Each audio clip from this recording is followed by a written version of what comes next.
4 of the most important reasons why you need a code of conduct. And again, we did not start off with the code of conduct. We hired people before we had a code of conduct in place. We created this out of a need. So please learn from our mistakes and realize that this is a very important part of your business once you start to grow your team. Thank you for tuning in to another episode of the Melanated Married Millionaires in the Making show. King, where can I go to stay connected with us? Y'all can stay tapped into the show at them4show.com. That's them4show.com. And you can follow us on Instagram at them4show. Now, let's get into the episode. My name is De'Von Truvel, creator of Black Wall Street, the board game, co-host of the Melanated Married Millionaires in the Making show. And with me, I have my amazing, my logistical, my smiling, my eyebrow dancing queen herself. Please introduce yourself. What is up, everybody? My name is Sinclair, aka the Health Nerd. And yes, I am Director of Operations and Logistics as well for our business. So I think today's episode is super important for all aspects, but especially I think for everything that I see on the back end too. So number 1 is because it sets and documents the expectations, which you've already talked a little bit about, but you talked earlier about how you just assumed that the people that we're hiring are going to uphold what you expect as an employee because you have those values, right? But I literally wrote here, it's funny you said that. You cannot assume your team knows how to be a good representation of your organization. Every company is different, right? An employee at McDonald's is going to conduct themselves probably differently than an employee at Chick-fil-A, right? Because Chick-fil-A invests and expects a level of customer service, right? So they put that training in there. They hire people that have that type of energy. Right. So whatever you set as the expectation is what you are going to get in return. It also serves as an agreement between the employer and the employee. I think it's our agreement that says, this is what we expect of you, right? And it's a way for us to hold ourselves accountable too, right? True. We cannot ask them to do a bunch of things that are outside of this list of agreements. Otherwise, we need to start rearranging what their role looks like, right? But it also serves as an agreement because we do have our employees actually sign this agreement. That is them saying, I agree to uphold these values. I agree to, take these actions and represent your company in this way. So I think those are really 2 of the most important reasons why I think it's important to set and document that expectation. Agreed. I love how in 2024, this is signed. Right, it is for sure a virtual signing. They sign it. Number 2. It helps you identify good potential employees or potential candidates, right? If you know once you get them into the organization, this is what you're going to be expecting of them. You don't want that to have to be a big shift and change to who they already are. That's good. Right? You don't want them to have to change everything about themselves to match this list of expectations. You want it to be part of who they already are. So once you have that list of expectations, you can now start being targeted with the questions that you're asking in the interview, right? And be looking for little red flags. Like if you want a person to be very team oriented, when you ask them about their strengths and weaknesses, if they talk about I don't really do well with teams and I always just like to be by myself and that's great. That's probably good for another type of industry or another type of organization, but not for us, right?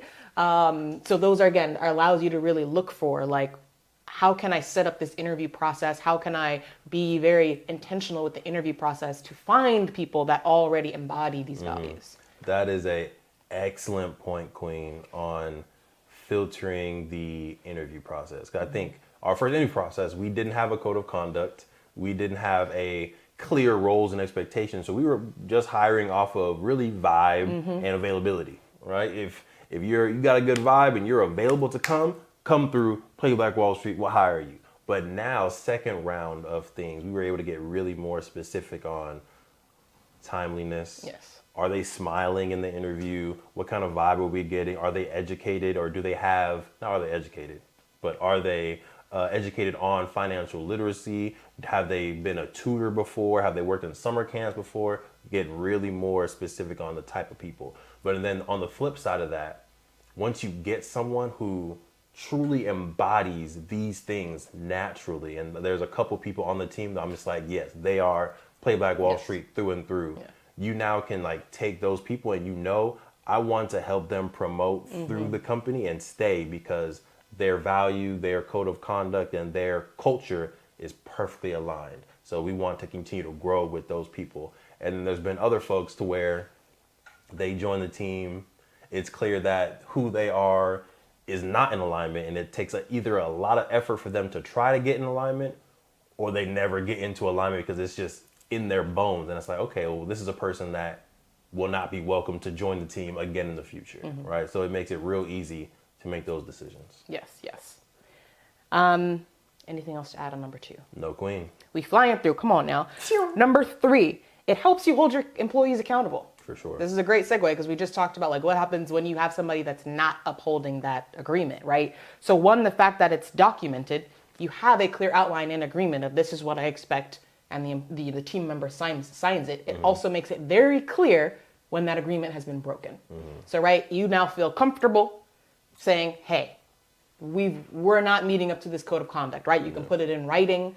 I do have, in my background, I was a manager over, 30 or so people. So I did work heavily with HR, and kind of like anytime you needed to reprimand someone, you have to have it clearly documented, right? On what is the expectation? What did they not do? When did they not do it, right? Dates, times, you want everything documented, because if you ever do get to the point where you may need to let somebody go, you want to have it clearly documented. Right. This is what the expectations we set, that they agreed to, and on these dates and times, this agreement was not upheld, right? This is where you broke that agreement. And now, of course, we're not jumping straight to letting anybody go, but you can start that process of maybe... Depends on what you did. Right, that's true.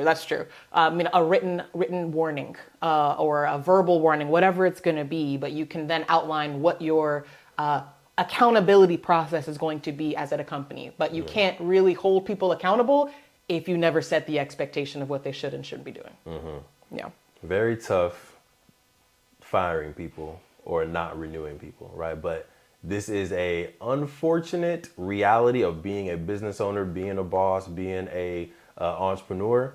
Yes, you get the privilege of hiring people, you get the privilege of providing value, but at the same time, you need to make difficult decisions to sometimes let people go or not promote people. So just prepare yourself for that, right? You're a boss, you're an entrepreneur, you are a millionaire in the making, and it's going to come with some tough decisions. Yeah. So I think, again, code of conduct is the step number 1. This is you outlining, this is what we expect from employees. Step number 2 is the accountability piece, which is also important. You don't want to have to be reactive in the moment when something doesn't go right and figuring out, how am I going to fix this? You want to have that process outlined. So again, learn from our mistakes, get that code of conduct, step number 1. Step number 2, what happens when someone does not uphold that code of conduct? Nice. Now, number 4. The code of conduct creates company culture and upholds company morale as well. And so I think this part is underrated, but very important. Okay. Let's say you have somebody who is not holding up the code of conduct. They're showing up late. They're not, dressed appropriately. They're not showing up at all. That is going to affect other team members, right? Sure. Because now we've got 2 people that are supposed to show up here. If only one person is showing up, now this other person that's supposed to have another person supporting them is doing the session by themselves, right? They start to lose trust in that partner. They start to, it just adds more stress onto the scenario. So now their morale may start to be a little bit, man, I used to like working here, but my partner, they're not reliable, etc. And I think it does start to affect the entire team. And so I think it's really important for you to, again, outline what's expected. And it's also then becomes your responsibility to hold people accountable for when that's not being upheld, because otherwise people start to get the sense of, well, I can do whatever I want then, right? Because nothing will happen. And then that starts to spread. And I think we've seen that in so many scenarios. I've seen that in other workplaces where if people don't hold people accountable, it just creates mayhem in the company culture, and people don't like to come to work anymore. Right. And we never want to have that type of environment. So I think it is important to make sure that you are taking that step. Because when a team member does not, again, uphold that code of conduct, it does affect the morale of the entire team. For sure. And I think that's where we initially started using the code of conduct, because we saw a pattern of certain folks not showing up on time, certain folks wearing whatever they wanted, and we were getting complaints from our customers, from our principals, rightfully so. And then we had a little heart-to-heart with the entire team. And we were like, hey, this is what we're hearing. This is experiences. This is our new code of conduct. This is the code of excellence that we expect from you all. We pay very well, right? We pay significantly over minimum wage. We do a lot of like small things that show our love and our value for our team. And with that, we expect that to be reciprocated, right? Because we're going above and beyond as employers, we expect you all to either go above and beyond as team members or at least meet this minimum of excellence with the team. And we had this meeting, and I went in a little bit. I'm gonna be honest with you. I don't know if I went in a little too much. I got on my soapbox and I really went in on our team just from a passionate standpoint. Like, we're here to create impact. We're here for a very specific mission, vision, and we are hiring you all to be in alignment with that mission. If you can't get on board, if you can't be at this level, this is not gonna be the company for you. And I think after that hard conversation and confronting it, we saw a shift in the culture. Then we had people sign the code of conduct, and it's been very solid and consistent since that point. So again, I think sometimes you do, as a leader of the company, need to hold that responsibility of the culture and not be afraid of confrontation when people are against the company culture. And if you're watching and you also believe in what we do, you also want to support it, what you can do is what, Sinclair? Like and subscribe. Make sure y'all smash that like button. Make sure y'all subscribe to the M4 Show on YouTube. And if you're listening to this on any type of audio or podcast platform, Apple Podcasts, Spotify, Google Podcasts, iHeartRadio, all those things, make sure y'all also follow. That way more people can get this message and get this value. We appreciate you, all right? Make sure y'all secure the marriage. Make sure y'all secure the bag. And of course, make sure y'all secure the bag 2 times. I was like, wait a minute. Come on. This is a bag. Peace.